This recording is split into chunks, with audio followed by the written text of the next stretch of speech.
know it's vertical, but I swear, I'm 21. Hello and welcome to Tried Choices at the Movies. I'm your host, Alex Polova, and today we have a very special episode, Drunk Oscar Summaries. With me today is the WMTV station manager, Cara. How are you doing? So, Cara, is it true that you've seen all 9 Best Picture nominated films? Yes, I watched all 9 of them in 6 days at Movie Tavern. It was a little bit of a nightmare. So, you're going to attempt to describe each of the Oscar nominated films to me while getting increasingly drunker. Is that true? Yep, that's right. So I'm going to give you the name of a Best Picture nominated film, and you're going to describe it to me. Sound good? Yes. Let's do it. It stars Amy Adams, and also Trash Hawkeye. Aliens invade the Earth, and then Amy Adams and Jeremy Renner have to communicate with them to figure out what they want. And she has sort of her, personal trauma that she's going through as well, which was fine. I don't know. It was, I liked it well enough. This is not a review. This is a summary. Fences is about Denzel Washington and Viola Davis being a married couple in the 60s, I believe. It takes place in the 60s. And it's sort of about them being black. There's a little bit about them being black, or, the things that happen are, some of the things that happen are because they are black, but mostly it's just, their lives that they're living, and Denzel Washington is trying to build a fence with his son, which, going in, I was like, oh, fences, okay, it's this movie. I didn't even think about the title at all, but, it's literally about them building a fence. They have a son that they interact with, and the acting is so good in that movie. It's so good. It's one of those movies where you kind of know, you kind of get what's happening, and then it sort of takes a turn a little bit, and you're like, oh, okay, this is really happening, and then it kind of ends, and you're like, oh, okay, well, that was a movie that I watched. Basically, the summary of the movie is that it's a war movie. It's a war movie to the extent of, if you liked the movie Pearl Harbor, you'll like this movie. Which is, it's a thing. It takes place in Virginia, which is pretty exciting. It actually looked like they filmed it in Virginia. The beginning part takes place in Lynchburg, which, yay, Virginia. We love black people, clearly. And basically Andrew Garfield is this guy whose name I don't remember, which shows you how good the movie was. Something Voss or Doss. I don't remember. Whatever. And he is, a religious guy. Some sort of Christianity, like Mormon or something. I don't remember.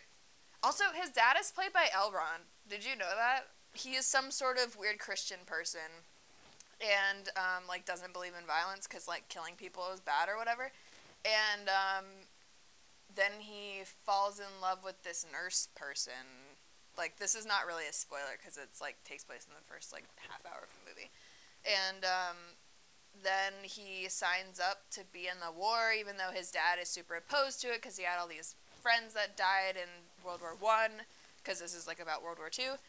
But he wants to be a medic, and he refuses to, even touch a gun, which is kind of odd. Vince Vaughn is, some person in charge of him in the army. I could not tell you a single army rank, if I'm being honest.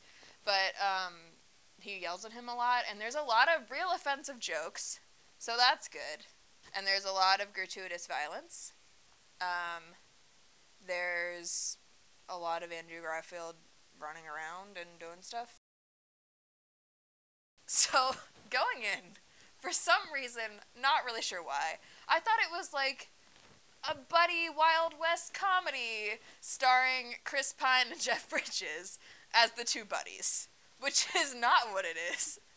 Not sure if you knew that, but they're not the buddies. It's not really a buddy comedy. It's not really, it's sort of, there's sort of funny moments, but I would not define it as a comedy, because it's a Western, but if you were to define two buddies in it, it would be Chris Pine and Laura Prepon's fiance, whose name I forget. Chris Pine and this other guy are brothers, and they're robbing banks to, like, get money. And then, eventually some cops, one of whom is Jeff Bridges, go after them and are, like, trying to chase them and stop them from doing this thing. And it's a very interesting, like, modern-day Western. Not in the same way that, you know, Firefly is, like, a modern-day Western. It's more of a sort of traditional Western with, like, guns and shootouts, but instead of horses, they have cars, basically, is kind of, like, the deal. Chris Pine's the star, because he's Chris Pine. Shout out to you, Mom. She loves Chris Pine. Anyway, it's not as intense as some of the other Oscar things. Like, I saw Hell or High Water and Moonlight in the same night, and Hell or High Water did not make me tear up at all. And then Moonlight is a different movie. Hidden Figures is about these 3 black women who work at NASA in 1960-ish, I think. Because it's when that guy, I was about to say Glenn Beck, not Glenn Beck, John Glenn? Oh, damn. I don't remember his name.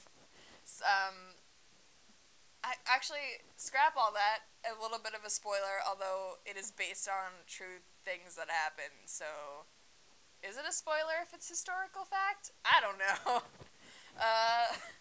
Anyway, I think it's like around 1960.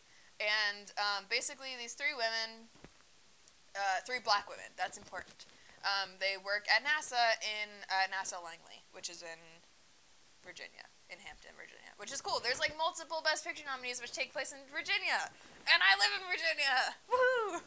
Except not woohoo, because, wow, we are so racist. And it's about them attempting to progress in NASA and, like, not their influence over the space program and their influence over education and career of black women in general in, like, Virginia and even in the nation. It's mostly about them and working with NASA and, like, what challenges they faced as black people, as women, and as scientists, like what all the scientists were facing at NASA during the time, trying to, because the Russians were, like, ahead of us in the space program at the time. La La Land is about a woman, played by Emma Stone, whom I love, and also Ryan Gosling is in it. So basically, Emma Stone is an aspiring actress in LA, and Ryan Gosling is a jazz pianist who wants to open a club or something. Like a jazz club, I guess. And he has all this crap in his apartment that, like, is from old jazz people or whatever. It's like museum/jazz club. And it's like a modern day musical. And there's lots of sunsets in it. And there's dancing. There's, like, subpar singing, and there's, like, okay dancing. It's about them falling in love and achieving their dreams. Maybe. No spoilers. It's an Indian kid who, like, grew up in sort of a tiny town in India, and with, like, a family, mother, and there's a younger sister, younger-ish, older, I don't know, young-ish sister, and older brother. It's an Indian guy who gets adopted by Australian parents and then goes back and tries to find his old home and, like, his family. Which, like, that's, like, if you watch the trailer, that's, you know, what the information they give you in the trailer. But that's, like, literally the whole plot. It was really good. I liked it a lot. So it's about this trash human, Casey Affleck, both outside of the movie and inside of the movie, who has, it's hard to describe because it's about him, basically, like, his brother dies, and so he has to help his nephew get through that whole process. But there is other stuff that has happened in his past that is affecting him, so he can't do that quite to the ability that he would like. And so it's pretty much just, it's like there's two narratives happening at the same time. The narrative of the modern time, which is like his brother dying and him having to help his nephew.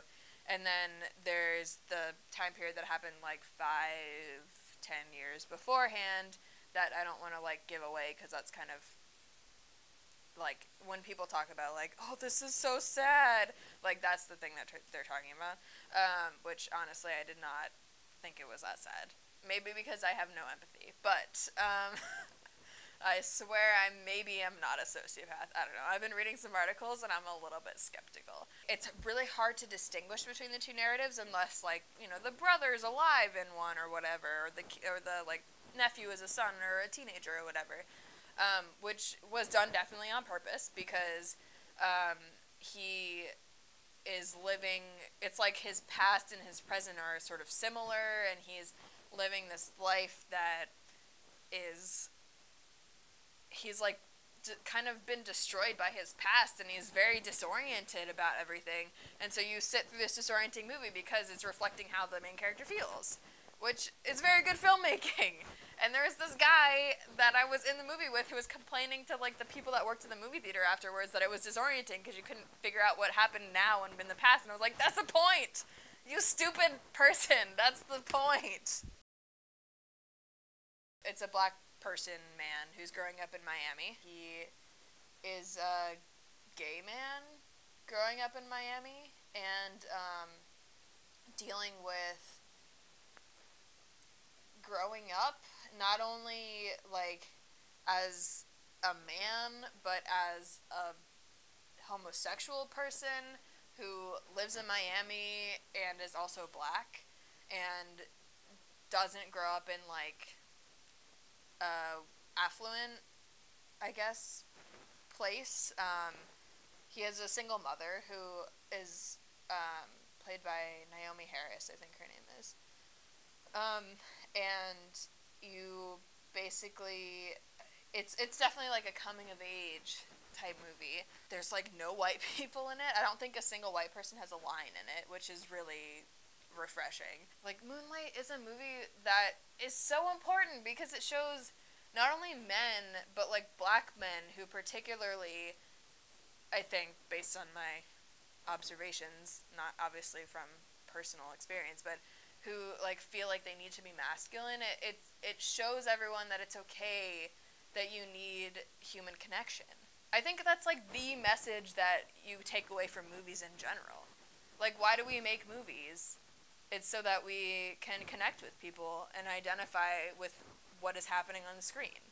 Well, that was something. Thank you for watching Tribe Choices at the Movies. Please come back in 2 weeks for our review of Get Out. In the meantime, enjoy your spring break, get to see your family, and watch some good movies. I'm attached to a microphone. Oh God, how do I... No.